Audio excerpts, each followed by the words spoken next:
Hey, this is Anney. And Samantha. And welcome to Stuff Mom Never Told You, a production of iHeartRadio's How Stuff Works.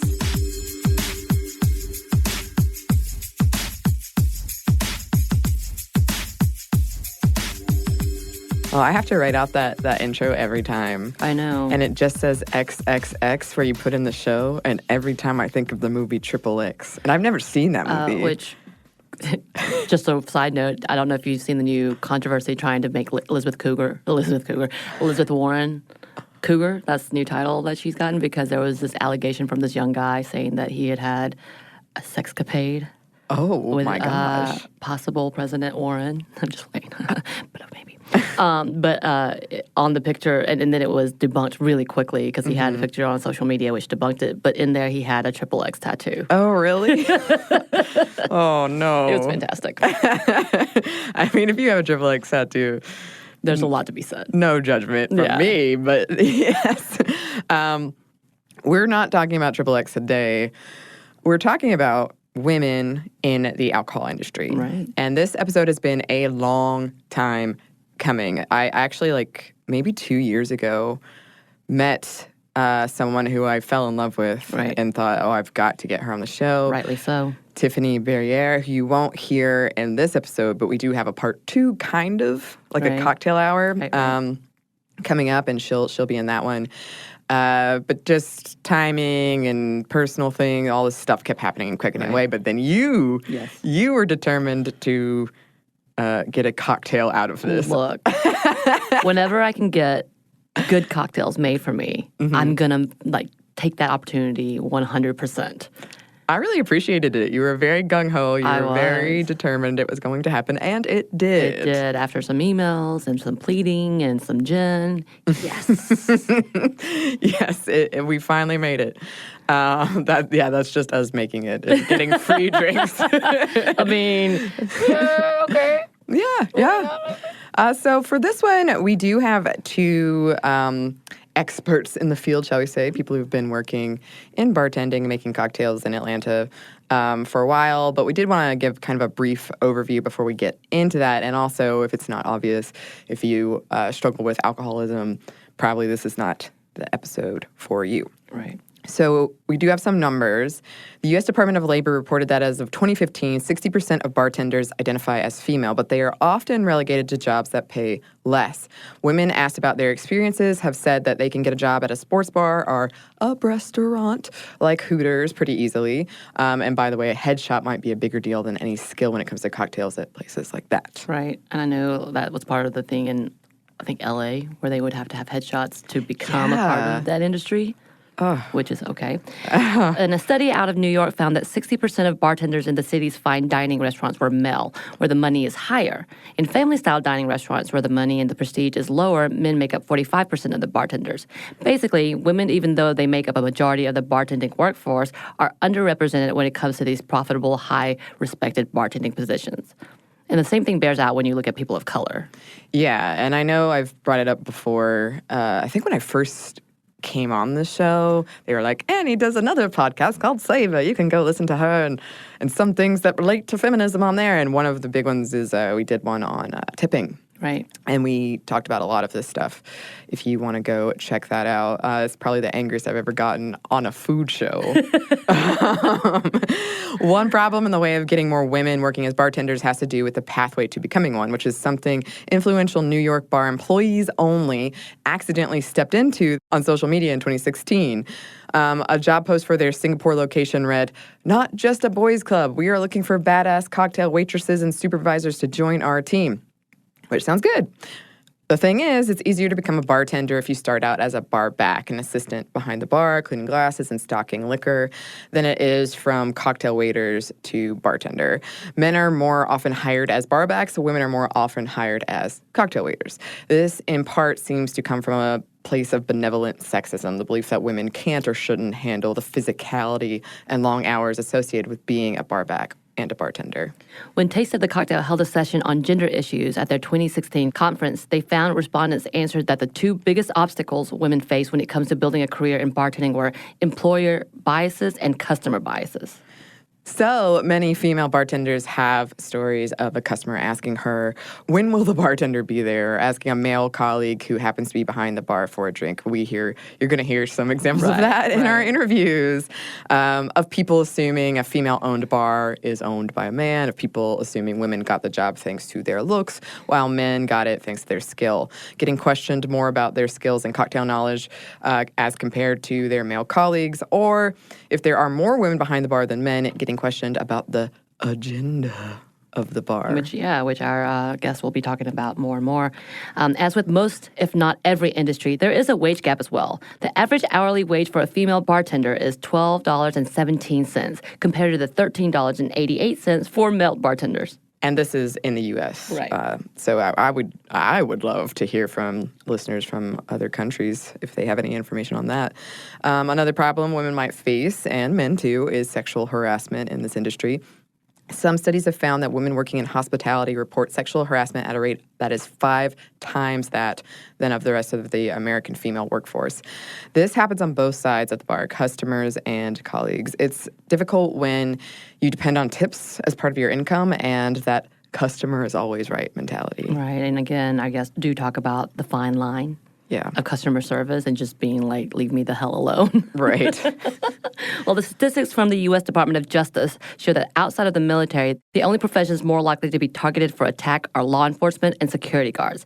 This is because of the late hours, the dark clothing that is the typical uniform of the bartender, and the fact they are likely to be carrying cash money from tips. Yeah.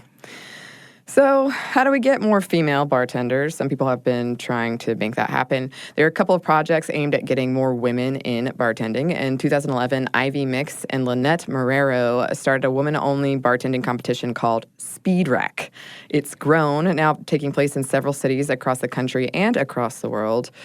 Marrero also founded the New York chapter of Ladies United for the Preservation of Endangered Cocktails. That's a fantastic title. I know. Another effort in 2014 called Girls with Bowls, or, BOLS, started by Kate Gerwin after she won World Bartending Championship sponsored by the Bowl Spirits Company. This program matches female bartenders that are starting out with a mentor. Mostly women, but sometimes men. And we've talked about the importance of mentors. Yes, very, very important. And in this industry as well. And we do hear more and more about that, about how they got pretty much lifted up by someone that they met that taught them more, which is also fantastic. The founder of another influential New York bar, Death & Co., says being intentional about hiring is key. Let's be careful not to stack our staff with all the same kind of people, because that doesn't reflect the people who will come into our bars. Yes. Which is obvious. I feel like that's an obvious statement, but yet seems hard. Apparently. But our interviewees seem to think that the situation is improving and it is getting more diverse. But we'll let them introduce themselves. Let's get into the interviews, but first, let's take a quick break for a word from our sponsor.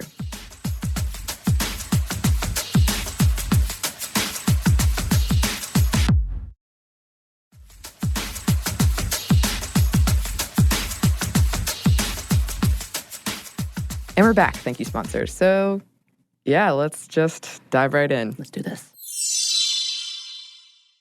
My name is Keisha Cyrus. I've been bartending for a very long time, so almost 20 years, which is funny to say that. Wow. Yeah. I guess I don't know who else was supposed to be here, but I think I would probably be the oldest person in this little group, maybe. But, I mean, I enjoy what I do. Been making cocktails started from cocktail server, bar back, the beginnings of all that, and then went on to run a couple bars, work with some great people. It's really, and then I had to fight my way to that now. But it's just been really a great experience. I decided when I went to do this as a full-time career is like when I allow myself to just keep learning instead of just slinging drinks, so to speak. And I think is when I switched to that, my brain just said, I have to learn about it. As much as I can, work everywhere, not everywhere, but places I thought that were cool. Right. And then build up my resume in that way and my knowledge. So I think I said people would say, did I go to bartending school to get started? No.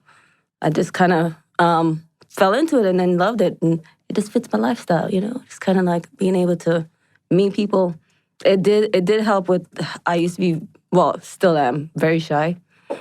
You can't tell I'm babbling right now, but running my mouth. But really shy, so that kind of pushed me like those first couple years to kind of really, it's still a struggle. Well, technically introverts, that's what most people think bartenders are, and it helps when you're standing there, but it's really helped me come out of my shell. Even the older I get, the more confidence I get in this industry, the more people I meet. So yeah, I dig it. I think it's been good to me. It has been bad, but there are days when it's so inconsistent. You try to make a living and you work a lot of hours and you're just like tired and you get burned out and all that stuff. But yeah, it's been pretty cool. With a lot of people. Yeah, I mean, and you have to deal with their and then you have to deal with your own, and then you're at work and you have your coworkers. So yeah, it's all the things sometimes in one 8-hour shift. So but I still love it. I mean, I've taken breaks here. They're not a lot, but you definitely need to do that for yourself for sure. So, Katie, please. Hi. I'm Katie Deacontail, and I'm the bar manager at Boxcar. I've only been bartending for about 6 years, but I've always been in restaurants. That's the only job I've ever had. And I ended up behind the bar because at this neighborhood place where I was serving, one of the main bartenders was leaving. And as soon as he announced it, I kind of just like raised my hand. I was like, you don't have to hire a new person. You could just show me how to do it. And very similar to what you just said, Keisha, I decided I was going to stay when I started learning fun, cool things. And I was like, wait, I want to keep learning all of this. And I've been with Hop City for 4 years almost. And Boxcar is Hop City's restaurant. So they gave me the opportunity to move up and like take over a bar program on my own. So that's very new for me. But it's been really cool, and I'm still learning a lot, and I'm having a lot of fun with it. That's really cool. I love that. It is. Yeah. It was a great opportunity. Keisha, where do you work right now? Oh, well. Or do you want to shout out to whatever? Well, currently I work part-time at Joystick Arcade Bar. Okay. And then I love that place, but wow. Occasionally, I sometimes work at Steinbeck's in Oakhurst. Okay. Since I went there, I've been helping with them with their cocktail. It's a small cocktail list, so it's not a big deal because they're mostly like beer, which is cool too. I mean, I worked at a Porter for a long time, and that was when I loved and learned a lot about beer being there. Right. So it's a little bit of everything because, like I said, when you're doing this for a while, you have to take kind of a little break. So my little break is still working 2 jobs. Right. But not being in charge of a lot of things besides my own destiny, so to speak. So, so Joystick's great. It is. So I'm going to have to look out for your Joystick. I don't know if any of y'all have been there, but yes. Okay. Also, I saw you at Dragon Con. Like last year? Oh, the panel? Yes. Oh, okay. Yeah. It was fun. That was great. But everybody said they were like, we couldn't barely hear you because, one, we didn't think the room was going to be that huge. Yeah. Yeah. I mean, it was massive. There's like so many people. I'm like, and my voice doesn't carry well, which is not a good thing for a bartender, but it was pretty fun. I mean, we talked about things that I enjoyed, like vermouth, and I was glad that a lot of people showed up. I mean, booze brings everybody in the room, so. Vermouth. What was the topic that year? It was alcohol and how, spirits relating to, and then in movies and science and all that, things like that, or what your favorite spirit is, just a general broad term of booze, so to speak.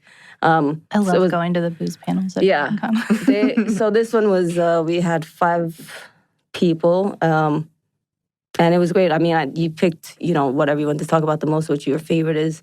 The plan was to try to make cocktails, but once we saw the setup, we're like, that's not going to happen. So they didn't get to make it happen like I'm making this happen. Yeah. Like we're making this happen. Well, I mean, technically. It's mostly you.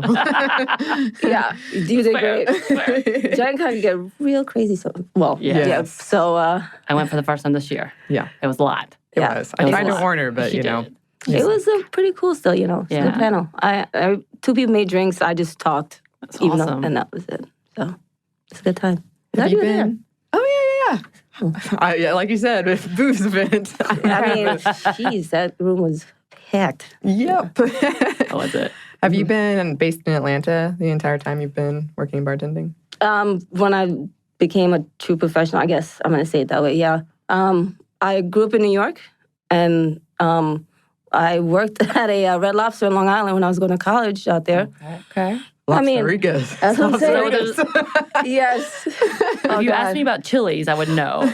And or Applebee's. Oh, yeah, well, they might as well be. They're pretty close. I was gonna say, They get lobster themed. I know, I was going to say one seafood theme and one is not. Okay, fair. but they both had those frozen drink machines, so you can't miss. No, so I was basically just there in New York, and then I came here and kind of did that for a little bit. Then I finally that I've just been here the most. So, well, since then, and kept going. So that's it. I used to run, like they said, what Katie, like what she said, when she got hired from within, I got that, my opportunity when one of my mentors and my manager and boss at the time he was leaving to run out to do his own thing. And I was like, I think I could do this. I could run this restaurant right now. And I did for 4 years. It was great. Wow. So it's not, it was pretty cool. So just keep doing. Like you said, it is a learning experience. So Yeah, definitely. Have you been based in Atlanta the majority of the time? Yes, I am an Atlanta unicorn. I was born here. I never left here. I still live here. I went to Georgia State, and every time someone from outside of the city meets me, they're like, "Oh my God, you're from here?" Yes, I am. Nice. so great. Yeah, and my first restaurant job was in college, and my really good friend's mom, who also happened to be our lunch lady when we were little kids, had a family seafood restaurant in Decatur, and that was my first job. And that's also on the low because I was not yet 21, where bartender friends started teaching me things about drinks and making drinks and stuff. Like after hours, I was like, "Ooh, what are you doing?" Yeah. And then kept paying attention at each next job. So both of you were talking about how you really got into it. What was it about the alcohol industry and the art of creating cocktails? What was it that was like, yes, this is fascinating. I want to keep learning. There's more to learn. Weird question. No, it's not a weird question. I just have two totally different answers. Because the first thing, the reason that I raised my hand and was like, "Hey, will you teach me how to bartend?" Was mostly just because I hate waiting tables. I really, That's fair. I am the worst server. You mentioned earlier, being an introvert, but having the bar barrier and that feeling of being safe behind your bar barrier. Mm-hmm. And I saw it and I was just like, yes. Also, the bartender that was teaching me at the time, we were really good friends. And I was like, I want to work with you. Yeah. But then after that, I think that I realized at some point when you realize that there's more than just Jack Daniels and Captain Morgan and that you can get other things and that it's so diverse and everything tastes different, and then you start putting things together and then that tastes different. Definitely the alchemist part of it. Once I realized how cool that can be, I was like, yeah, I want to keep doing that. Right. Yeah, same thing. Just when I was learning in the beginning, of course, I made all the things, Long Island's, whatever. But when you do start to get into books or reading, or you're around people who are really passionate and excited about it, you feed off of that. And yes, I got into it because bartenders make more money. That was okay, if I'm gonna work in a restaurant, I kind of want to work in a position where I could make more money and I could just kind of just be here, and it feels a little bit more intimate in a way. That's why I probably get along best with people, because I feel like I'm just having a one-on-one conversation instead of trying to wrangle in a 12 top or something. Right. But yeah, and then when I worked at Emerald's when it was here, I just got it deep into all the things that they had going on. Wine. I did wine for a long time. I didn't become a sommelier just because I couldn't do it. I mean, I wanted to. I'm just bad at, I always make the excuse I'm horrible at taking tests, but I was great at drinking wine. But after that, the learning and being excited when things come out and you meet people who are really all about it, that just gets you really amped to just keep pushing. And and that was it for me. I just kind of wanted to keep going. And then when I was, there's not really more to it than that. That's really that simple. The money, and then keep learning, and the cool people you meet, and how it's flexible. People who go to school part-time, you can still kind of have that shift in your schedule. Right. So that really helped. It keeps you free to do whatever sometimes. Yeah, that availability. Mm-hmm. Nice. And flexibility. That's always good. So with the beginnings of things, was there one specific cocktail or something that you created or helped create or whatever, or just made, maybe something that's a classic that made you go, ooh, I didn't know this could be like this. I want to keep going and do my own thing. I don't know. I'm trying to think something classic. Well, I always like to stick to the classics, so I just always go back to it. Right. But when I was managing as a bar manager at Repast a long time ago, our chef, she was Japanese, and I was always excited about what she was creating in the kitchen, that I got excited about using things like, she was like, we have to have shochu in the menu. I was like, yes, let's do it. So I did a whole shochu menu for like between myself and my other bartender. We're like, let's make a couple. And once I started doing like the flavors, how they're so different, that to me, I was really proud of that because she was excited about it. And I thought everybody was like, wow, this is a great thing to challenge yourself for. But I mean, I go back to, like I said, I try to be a purist where I stick to the classics all the time. So, you know, when I always make a great Sazerac or awesome Negroni and people are like, man, that's so balanced, because you never know what you're going to get when you go to someplace. Right. People try to test you, but you're like, okay. Well, it's like drinks like that are like the perfect test, right? Yeah. Of like, do you actually know how to bartend, or are you going to mess up the easiest drink to make, which is also at the same time not the easiest drink to make? Yeah. So, you know, when you got it, people are like, oh man, that's so great. I'm like, it should be a bartender's go-to, like, make me something. I'll make you something that's simple, that's a classic, that's always, I think should be always done properly. Right. And that's how, you know, kind of get into that arena. But I don't know about you, Katie. Well, you said classics, and when Sam, you asked the question, the first two things I thought about were not necessarily things that I like loved to make, but they stick out in my memory from when I was learning, which is a martini. When I realized that it's not as scary as I thought it was, and Sazerac. I think the first couple of times that I made each one of those, and it was like right and tasted good, and the person that asked me and like totally threw me off my game, were like, yeah, that's great, thank you. I was like, oh my God. Like, okay, cool. That means I can do this. It's not as bad as I thought. Yeah, those two like definitely stuck out. So you both, so I don't know what a Sazerac is. What is that? It's a classic cocktail that started in New Orleans, and it's another one that's like 4 ingredients. But if you get the measurements wrong, it will taste terrible. Yeah. Maybe not terrible, but it won't be right if you just get the measurements wrong. And it's rye whiskey, lemon expression, sugar, absinthe, patience. Yeah, and like that's it. Absinthe. Yeah, I mean, that sounds scary to me. I'm not gonna lie. Oh no, absinthe is so fun. He's just making faces at me. And you were talking about the menu creation. What types of drinks you say goes with the Japanese? Well, it wasn't, shochu. Shochu. Which is, okay. All right. So it's where sake is rice, shochu is more like potato. So they tend to be sometimes really funky, or just kind of one that tastes like cherries, or like a light cherry blossom. Ooh. So it was so cool. Yeah, it was great to even do that tasting, because you learn so much from somebody, and then you're like, man, this is great, and then you realize your palate's now onto something different, and that was really fun for me. So yeah, shochu's fantastic. Yeah, I'm doing a drink with sochu for our fall menu, and but then also like learning, like tasting things right next to each other that are all technically the same. Yeah. Doing that with agave spirits right now. That's what I'm trying to learn about right now. Like mezcal, tequila, raicilla, sotol. I'm like, holy crap. Oh yeah. They're all so different, and they're still all from essentially the same spot, the same plant, and yet they all taste completely different. Yeah, that is the thing. I always tell people, they always go, what is like tequila? I was like, mezcal. And I go, it's the process. It's the same thing, but it's just the different process of making it. It's going to taste different. It's from a different part. You got to give them a quick dissertation on that spirit before they're convinced to trust you to try it. And like, but it's a good experience for me anyway. I'm like, I'm obviously fascinated. I'm like, what is that? What is that? Cool.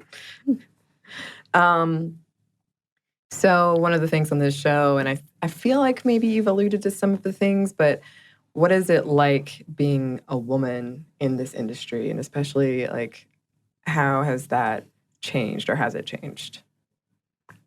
Okay, well, since I've been doing it quite some time, in the beginning, it was kind of hard. I didn't see a lot of female bartenders when I was really coming. I mean, there were a few out there that was really, very few. Like, maybe I would go to a bar and there's like one girl or one lady that was back there.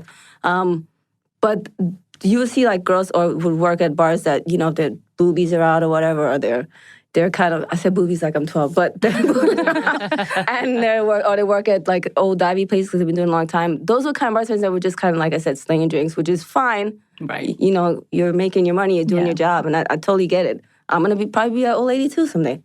But No, not so I never really saw somebody who's doing a craft part of it when I was really coming up. So and I had to, my mentors were guys, which was fine. You know, they took me in their wing. It was really cool. And then the different layer for me was because I was also a Black female. Like, that was another thing I had to kind of push through to convince people that I actually knew what I was talking about. Right. You know, or, you know, you do get men that don't believe you know anything about Scotch, or because one, you're a girl, and then also, who are you? You know, my name's Keisha, okay, not your typical bartender type, but trust me, I know it. And I have to, for a while, it was a struggle to convince people to trust what you're saying and doing. Right. Every day was a debate. I was like, come on, can I just make this drink? So it wasn't, you know, after you get over it because you already know what that day and that step is going to be. So it's kind of like whatever. But luckily, you know, I met regulars. I know people that know, like, to say, he just made me something, and it's totally cool. But for a while there, it was, yeah, it takes a bit to get people to trust that you know what you're talking about as a woman. Well, and I could stand there next to a dude, we're both working, and I'm like, I just trained that kid. Yeah. Why are you asking him questions? I mean, no, go ahead and ask him questions. So I'll go, please, feel free to. And then they'll defer to me, and I'm like, whoever was like, well, she's actually my boss, so. You know, so it just kind of, so it just takes a while for people to even kind of like this. If you're standing next to a guy, they'll automatically look at that guy, and I'm like, all right, I'll be over here. I'm going to talk to people who actually don't care about that stuff. Right. That's definitely true. Like, getting people to realize that you know what you're talking about is definitely a thing. And there were times because I worked at the Hop City Krog before I started at Boxcar, and there were definitely times when the man standing right next to me was like, they just, like, I wasn't even there, and they just look right to him. And to my friend that I worked with, to his credit, he would usually be like, she knows more about that. Don't talk to me. Yeah. But definitely get that, like, look past you, or, like, weird condescending remarks about, like, totally. So you're in school right now? Like, no, this is my job. This is what I do. Yeah. But definitely, like, people not just trusting that you know what you're talking about. And sometimes even in, like, really polite, backhanded ways where, like, they ask me a question and then I answer the question, or, like, I bring you the drink that you're asking me about of what I talked about, and then they take a drink and you're like, oh, yeah, you're right. You really do know what you're talking about. I'm like, yes, I do. It's literally my job to give you what you want in the right way. Like, yes, I didn't just make it up. I mean, I usually come back with do you want a dum-dum back here, or do you want somebody you can have a conversation with about something that you're into? I mean, you can't have it one way.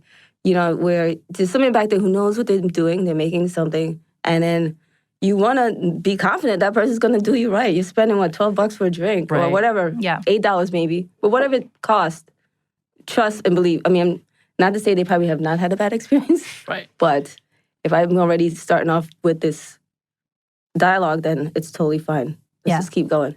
But even when it's not me, because the bar where I am now is a surprisingly balanced between men and women who are working behind my bar, which is really nice. But I either overhear or have some of the young women that I work with, like, people say, I need to order from the bartender. She's like, yeah, that's me. Like, do you want a drink? Because I could just go to the other customers and ignore you. Like, when she's clearly the only person working, like, you know, like, just dumb stuff like that, where they're just like, no, I need the bartender. Don't know who you're looking for. But, you know, stuff like that. Sometimes reps, too, especially in the beer world. Right. Just, like, go find the dude that's around. Yeah. I'm like, hey. Buying beer. I also know about beer. What's up?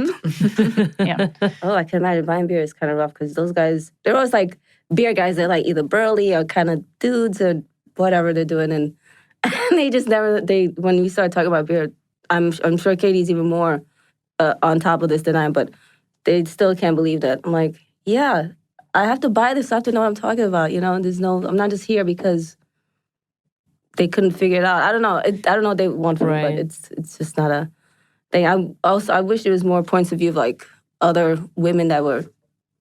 Since other ladies were here, so they could tell you probably their experience as well. Because I'm sure there's something that, if it hasn't happened to me, somebody either had. I'm sure there's a grab ass situation somewhere. Oh, totally. Right. Or, I don't dress like somebody like goes like this, so I never have my thing hang out. So people's like, you're very concerned about it. Well, maybe you make more tips. Somebody said I could make more tips if I had my chest out. I was Oh, like, I've been told that. I've been told like, you'd make more tips if you showed your cleavage. Yeah. I've been told you'd make more tips if you smile more, and I've been told like the all of smiling that thing stuff. is. I'm like, do you smile constantly at your computer at your cubicle while you're working?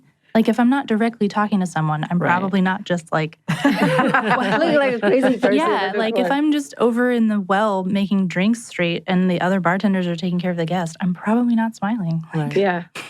And it's a fine line because you're in hospitality, so you want to convey, you want to give off that positive energy or vibe, or like you're having a good time. But that doesn't mean that, you're consistent. You're going to look like a weirdo. Just always. Right. It's not. Yeah, it's Joker smile in the corner. Yeah. also your smiling face and gets finger tired. guns. Like, Yeah. let it go. Oh, now, Katie, I'm going to look at you every time I come to the bar and hope that you're doing finger guns at everyone. Oh, my God. Oh, It's not fun. I got finger gunned by a customer one time at a different job, and he called me sugar, and it was real weird. Wow. Oh. Jeez. Yeah, it was great. That is that typical phrase that you use just to make fun of? Like, that's the overlay? No, it was real life, and it happened to me. Wow. And I've been. I don't know if you've had the same thing because we're both tattooed on our arms. I've had people like grab my arms. Yeah. They're like, let me see that. Oh, yeah. Just like, I'm like, oh, we're touching. Okay. I don't know why you could. Let me see what's going on there. My gosh. Yeah. Just like, it happens. I had somebody stand up, again, different job, like many years ago, but someone stood up in his bar seat, reached over the bar, and grabbed my coworker's hair while she was like bent down grabbing something on the other side, like on her side. Oh, wow. And everyone that was working, like record scratch. And we were all just like, oh, hell no. Yeah. You need to sit down and leave. Right. Just leave. Just leave. Like, Yeah. Get out. Wow. So with that, obviously you guys have touched a lot into this. How do you handle when it comes to harassment? And do you see that is it getting worse? Is it getting better? Like, how do you see that industry today? I mean, I wouldn't say it's getting worse. I mean, I think it's getting sort of better because, just because obviously been doing this for a while, I don't get into confrontations with a lot of people. If something like that happens, I try not to be confrontational unless somebody's throwing a bottle at my face or something, which doesn't really happen. I'm just saying. A homeless lady did it once. Well, a homeless lady did it once, but that was neither here. But what I do is just kind of tell them to leave, or I don't really, or I just ignore them for the rest of the time that they're there. Right. I mean, if it doesn't get too out of hand, I'll just be like, and now I'm done with you. And I'll pass off to somebody else. So that's how I kind of, I'm I the guess, same deflect. way. I just don't want to. I'm not confrontational, and when I get genuinely upset, I often like freeze a little bit. Yeah. My brain stops, and I'm like, what do I do? But it is usually, it's like, all right, you just have to leave. Mm-hmm. Like if you're bothering bartenders or customers or whatever, like you just have to leave. Right.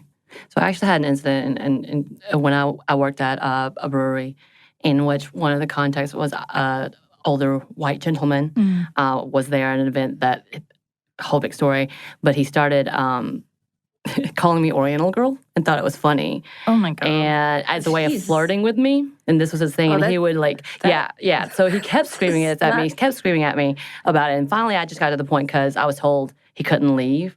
Like we couldn't ask him to leave necessarily. That and all that had a whole different thing by one person. And then, of course, my female manager was like, no worries, I'm kicking his ass out. Yeah. So I will say that. But at the beginning, when all that was going down, all I could do was like try to ignore him. But he kept screaming at me and I didn't know what to do. Have you guys had any incidents in which, A, you didn't have the support or you did have the support? What is the usual reaction from your bosses, let's say, in those situations? And if you didn't, what was your reaction to do it? How did you handle that situation? And even for you as a person of color, how do you handle when it was obviously something that's not experienced by everyone? What do you do? How do you react? And have you gone through that?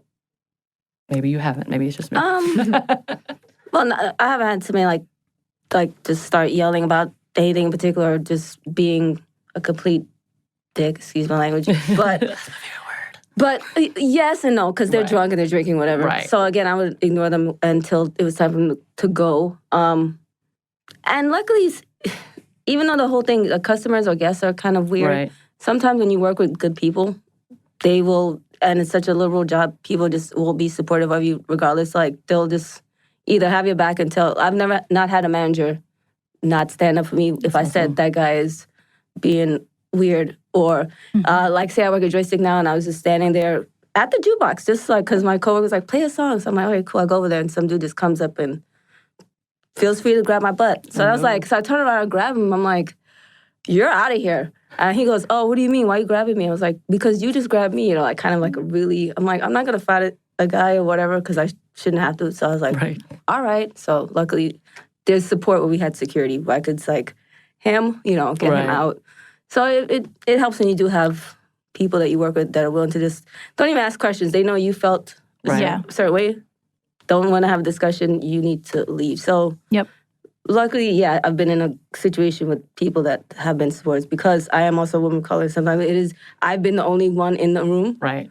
And yeah, I try to, you know, I maintain a very even keel kind of demeanor because then there's a whole other side thing with that too, you know. Then all of a sudden you're preconceived of, you're seen as this person at that bar, and you know, you kind of have to carry that balance, you know.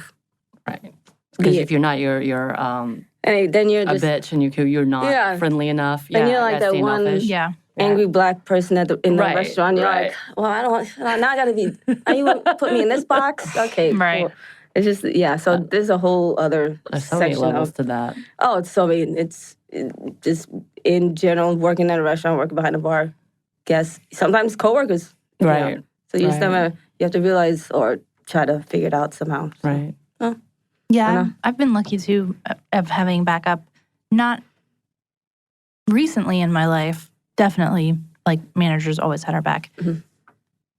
When I was younger, sometimes I worked at places that had really crappy managers, but the other people that I worked with were definitely like, that dude sucks. He's got like, you know, especially at like more, if you are at like a more divey place where your manager's probably not around anyway, and it probably is just the bar staff who are technically running the restaurant for the night. I'm like, no, that dude's gone. Like, this guy sucks. And like, exactly. Definitely been lucky with good male counterparts and friends that I worked with who were like, no, you're with us. Yeah, for sure. That is great. It's and you're right, because I work at Joystick because our managers aren't always there at night. So you have to there's always a united front. So no matter what, it's going to be us against you always, because you're not going to be here at the end of the night, you know, so. Yeah, I personally have physically removed dudes from bars, which was weird, because I was like a baby and just like grabbing people like, you have to go. Get out of here. Which now I'm at a point where that's someone else's job. But that's nice. But I feel like it's mildly important that I had to do it at some point, to like be the one that's like, no, you're gone. Right.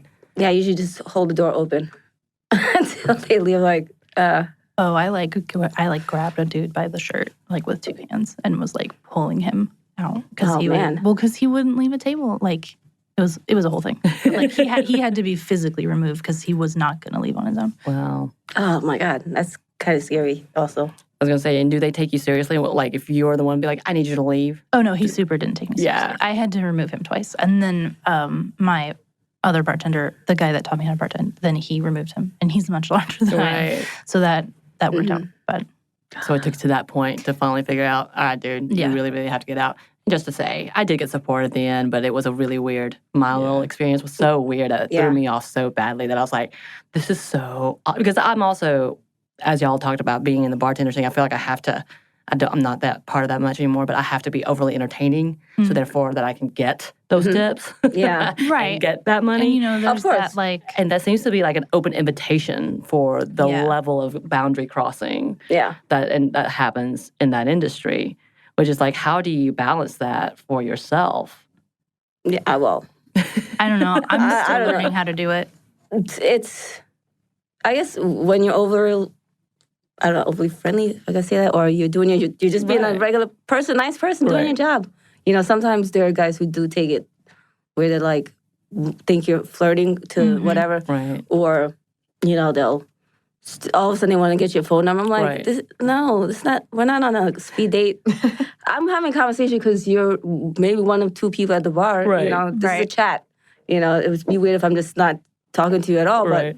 But yeah, and then, but nothing too much. I don't think I've had too much of experience where it gets extra weird. I mean, I try not to go there with people that come to my bar.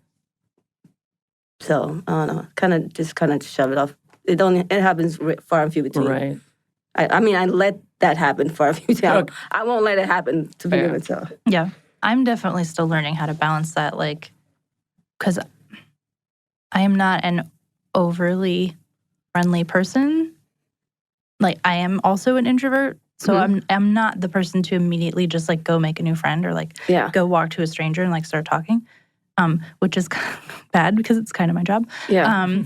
So I'm definitely still learning that balance of like just nice enough all the time, but not so nice that it's like, you're not the only person that I'm serving tonight. Yeah. Like, Right. that's a thing too. Like the art of nicely walking away. Just like, Oh yeah. I did the backup slowly. Walk behind. And then I was do like, this now. this thing. It's my training, and you bartenders like, you must learn the art of how to disengage. Like, Yeah. walk away, because what's gonna happen is you're gonna lose people. Right. It is a balance between being friendly and nice to people at the bar, but knowing that you have to cut them off at one point, because some people are really into it. They want to talk to you about everything, all the spirits, all this stuff, and I love it, and I think it's great. But it's a lot when you have to do that with like then the next 5 people at the same time. Right. Like, Yeah. everybody bringing in close. I got this to say. You talk to this guy. I've known bartenders Share who know, what you learned. Yeah. I've worked with bartenders who know how to bring a room together, and it's very impressive. I love it. Like, this is such and such, and it's great. It's a great skill. I'm just like, you. Oh, that's something that I'm not truly envious of, but that skill of like being that person behind the bar, like bringing people together. But I'm also learning, I really love it working with those people, because I can be like, cool, go make our tips. I will make every service cocktail that comes to the bar tonight. Yeah. And you will be the bright, shiny sunflower that everybody loves, and it's perfect. Yeah. And let's just be that team. Yeah. I've been on that team. You've been on that team. We have a little bit more of our interview, but first we have one more quick break for word from our sponsor.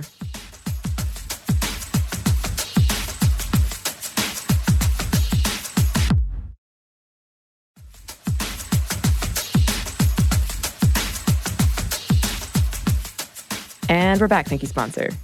Let's jump back in. Well, I love that piece of advice, like the art of disengaging. Do you have any advice for listeners who are thinking about getting into cocktails more, or just things that you wish you had known? We'll get into making cocktails.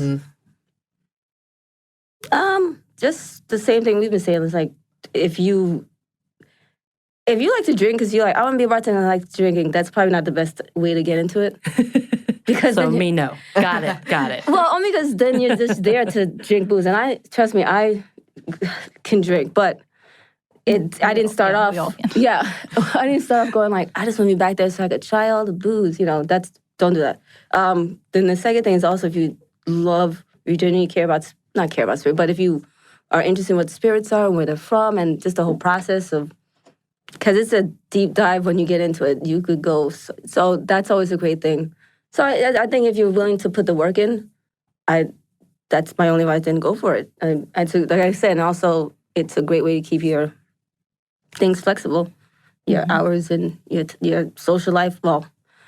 Well, social life is kind of a hard balance too, but you just have to know how to work it in there I was somehow. going to say, I know a lot of people in the industry who are constantly like gone in opposite schedules of everybody else. So that seems like not necessarily all the time most advantageous. Yeah, just if you just You just got to figure out the balance. that's really my only advice is if you're willing to learn, put in the hours and the time and learn how to balance your work and social life, then you can probably do it. I mean, it's not. So we're not out here building Teslas or, well, we're not building rocket ships, but it's Wait, I like Teslas. Let's go with that one. Teslas. I know, because I just kind of want to see what make one. So, I think that's really good. And then go out a lot, but not necessarily in like a party way, yeah. but in a way to observe. So like go and don't sit at a table, sit at the bar. Mm-hmm. And good. order something that you've never had before and then watch them make it.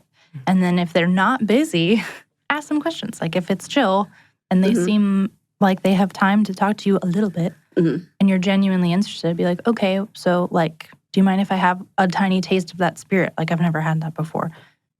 And also Google, man. The internet is so helpful. Because I didn't learn how to bartend in bars that were doing any sort of craft cocktail. So when I wanted to learn about it, I did it on my own until I met people and got involved with stuff where that was happening. And I learned a lot of stuff from watching other bartenders who were really good at what they were doing, tasting their drinks, and like buying books or going online or trying to find out stuff. And then once I started doing it that way, it started happening more at work and like. That's a great way to do it. If you do go sit in front of somebody who you've seen and are like killing it, whether making how to make drinks or how to kind of work the room, so to speak, then you should definitely go sit at that person's bar and definitely ask them questions. It does help because they inspire you when you see their They thing. really do. And especially like little things, like just like techniques, not even necessarily recipes or ingredients or spirits or anything, but like watching people, like I said, I've only been bartending for 6 years, so I'm 100% still learning all the time. And just watching people who are clearly professionals and be like, oh, I never thought to do it that way. And then ask why they did it that way. And there's definitely a reason. Like it's not, we don't just make stuff up for no reason for the most part. There's usually a good reason for like a particular way of doing something. And then putting that in your catalog and using it next time you go back to work or to make a cocktail, or also home bar. It's really good to have like a laboratory at your house. Oh, okay. Yeah. I have a lab at my house. Oh, yeah. I mean, lab, finger air quotes, lab. But like I have a home bar with a bunch of stuff. And I do a lot of research and prep and testing at home. Because when you're at work, you're busy. Right. Yeah. That's why sometimes I say when I'm not working, sometimes I'm working, I'll, like say if I'm off today and I'm not here, if I'm thinking about a drink, I will go to work to try to make it. Right. Because I'm not working, so I don't have to worry about doing stuff. So I could just be like, well, I know these are things I need, and they're all at that bar. So I've done that. Just drive to work and I'm like, okay, I'm going to try to make this, and this. Yeah, I've done that too. And then you're like, well, there goes my day because that's what I have to make stuff. And then you inevitably end up either sitting at your bar or like a friend's bar, and then like that's the other half of your day. Yeah, then you're like, well, I'm not gonna. Oh, this is it. You have a nice buzz on from all the drinks you've been testing, and it's like rush hour now, so clearly you might as well have to sit here. Sit there. Obviously, that's how usually sometimes days end up. But hey, that's the best way. In my world. So out of curiosity, because we were talking about all of the people and the mentors, how do you think that the industry has been more and more inclusive of women of color, of women in general, of the LGBTQI? And if not, what way could we be more, or could they, as an industry, be more inclusive? Or are they doing a good job? As the bar baby at the table, I feel like lately, like in the last few years, I feel like I see a lot of women in bars in Atlanta. Like obviously, like I said earlier, this is the only place I know about. But I feel like I see a lot more than when I was younger lately. And bar programs and heading bar programs and like a lot of the people that I look up to and like go sit at their bar or like learn are women in the city. Like there's men as well, but I sat down and thought about it the other day, and like a lot of the people who I really admire what they're doing are women. Yeah. Yeah, I think so, because even women who way back when, like the few that were doing it, like say back in the 80s or even before that, you could probably find one book and there's all 5 of them in that book. That runs from like the 20s to like 88. So like there's one, was Ida Coleman, who did the hanky panky thing.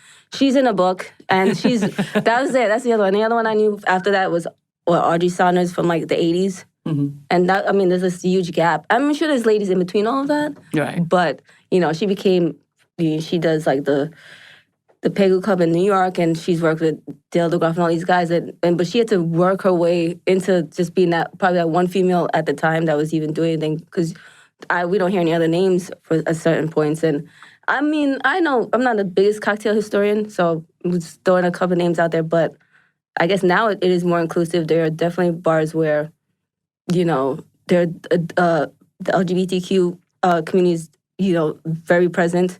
And there's bars where there are only women. Like, where was I? One night I was working at Ration Jam, and I was working with another girl. I was like, is this an all-girl staff tonight? Oh my God, this is so great. Because we got another lady in, and we had like 2 girl servers, so it was like ladies' night. Nice. And it was just really... feeling was right. It was right. It was amazing. We just had so much fun. It was just kind of like this thing. So yeah, I guess you're right. It's getting to a point where there are a lot of female bartenders nowadays. I mean, there was a competition I went to a couple weeks ago where the females dominated pretty much the whole competition. Awesome. I don't know if you went to that DAC-off. I was about to say, was it the DAC? Yeah. I didn't go, but I heard about it. But it was like, there was probably, I don't know if there's equal amount of guys to girls, but they just took out the boys one by one until the last person was left. I was like, this is pretty awesome. That's awesome. It took a while for that to be a thing, but one, for ladies to be in competitions quite a bit.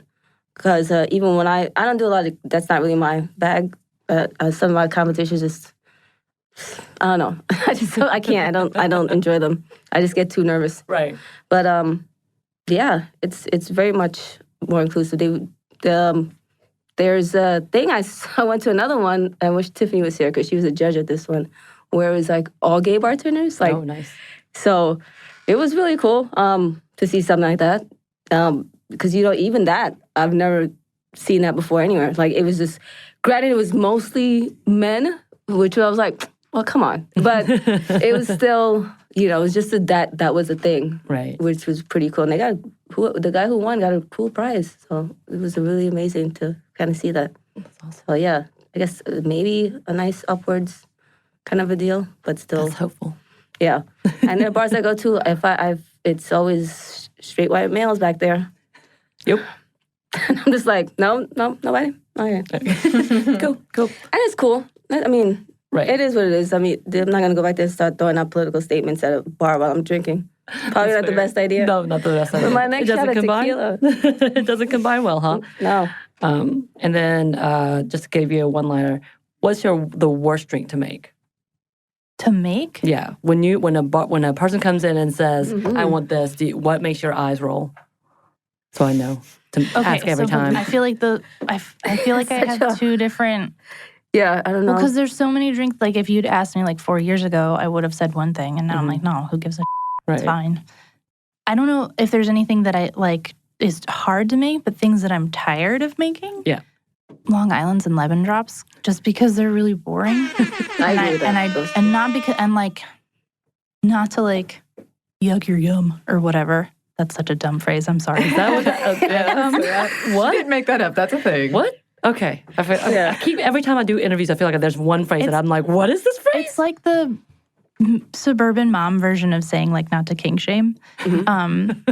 Like, if you like Long Island's cool, whatever, but it's just really boring. Right. Like, it doesn't really taste like anything. Lemon drops don't really taste like anything. And I think the main reason is because like I took so much time to build this menu. Yeah. Just order something that I made, please. They're really good. They wouldn't be on this paper if they weren't good.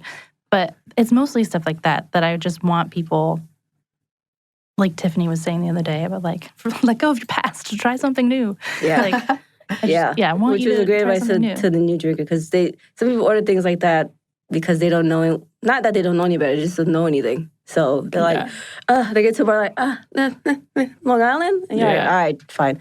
And yeah. Also, it has all the ingredients in it. So it is also a bit tedious. Right.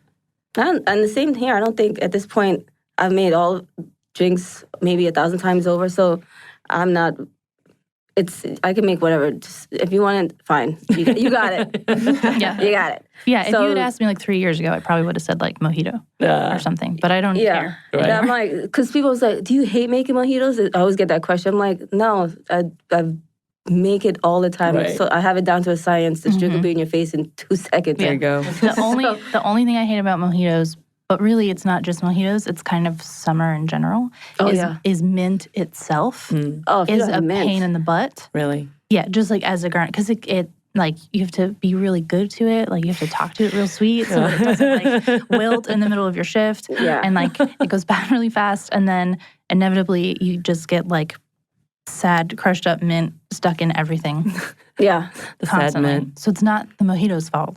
It's the mint's fault. The mint just Yeah. haunts you. Yeah. It's good to know. Worst. No, I'm kidding. I'm intolerant to mint, so this makes me happy. So you are not a problem. Yep. Mm-mm. Fall is The your problem season. child. Yes. Oh, yeah. Oh, yeah, it is. I've already made, I don't know how many old fashions within this last week. I mean, and that's Oh, the yeah. thing. It's not hard to make, but if somebody's on a kick, I've done it like somebody come in on a 2 here, and then you get 5 more on the side. Right. I'm like, I love that you like this really boozy cocktail. I love making them. It's in my wheelhouse. I think it's fantastic. But I know you people know something else about whiskey.